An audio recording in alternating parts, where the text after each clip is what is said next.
Alright, here we're working on a Whirlpool refrigerator. Just the freezers on the top, fridges on the bottom. It was freezing up and not cooling at all. Started troubleshooting it, and this happened a little while ago, and I just bought a timer and threw on there. If you can look at that. Figured it was just the timer. I didn't really troubleshoot it like I should have.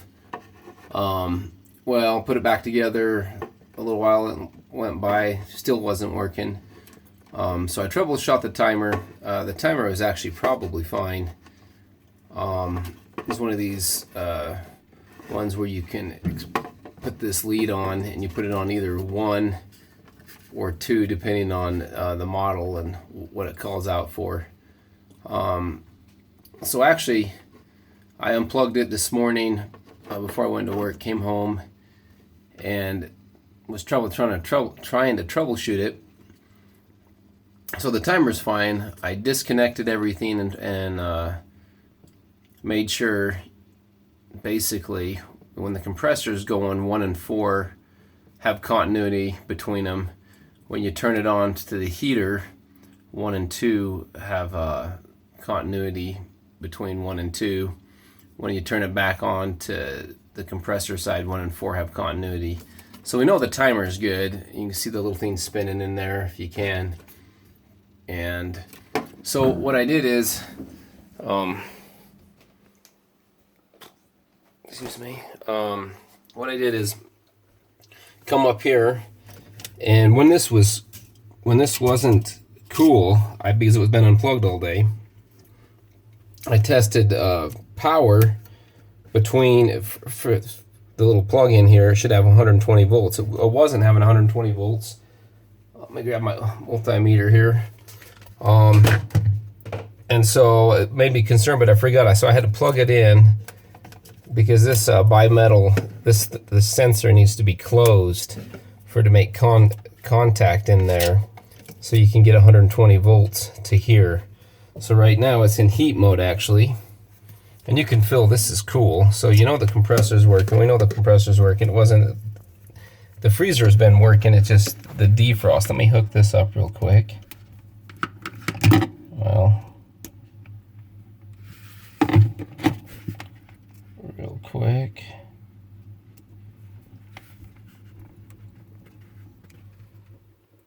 So if you can tell, got 120 volts there. So when I plug that in, the heater doesn't work. So it's more than likely my heater, this was all frosted up and not allowing the cool air to be pushed down into the refrigerator part. The fan was working. I tested continuity actually before I even did all this. I didn't have any continuity in those leads. Let's test that real quick. Turn this to ohms.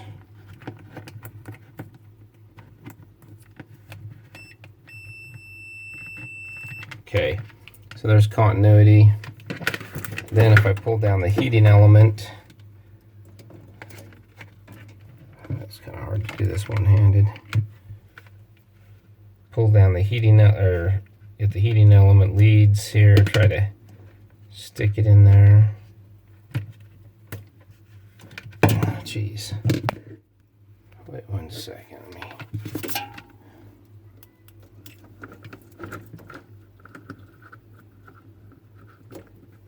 Yeah, so there we are. Nothing. It's not doing anything. Touch them together, got continuity. So on this, it's the heating element. So there's a couple things you probably want to double check. Always check your timer first. Make sure the timer is good. Testing continuity between 1 and 4 for the compressor, depending on your make and model, or 1 and 2 for continuity between 1 and 2 for your heater. If that seems to be working, make sure it's cool. Make sure that this is actually closed, so you got power going to your heater. Test your leads there. Should have 120 volts going to your heater. This will actually heat up down here, cause this to thaw out. That's how it defrosts itself every 6, 8, 10 hours. think that timer I put in was every 10 hours it heats up. And now we can actually manually speed that thing back up by twisting this knob here. Sorry, this is kind of hard to twist here. Okay, so now, now the compressor's going, the fan's going.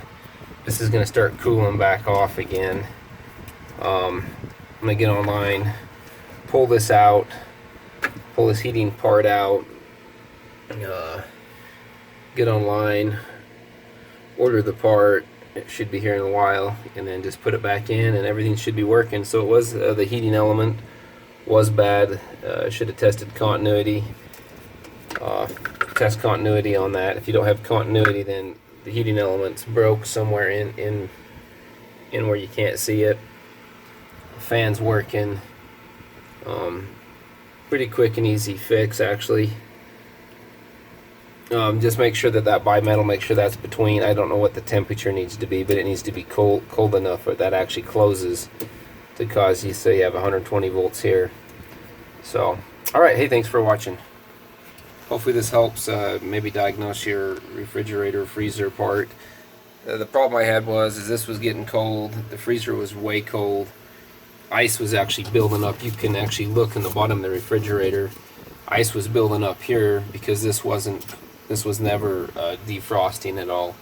You could actually look in the refrigerator up and through these where the cool elf gets pushed down, and you can see ice being built up on both sides of them. If you can, yeah, sorry, there it is. And so double check your timers. Bimetal thing, make sure that's closed. Check voltage on your element, go into your element once that you turn that knob. So every 10 hours you twist this part here, and so every so many hours it kicks onto defrost mode. You know, you just manually spin that. Eventually, now the heating element's on. So alright, hopefully this helps you diagnose your problems on yours and saves you some money. Thanks for watching.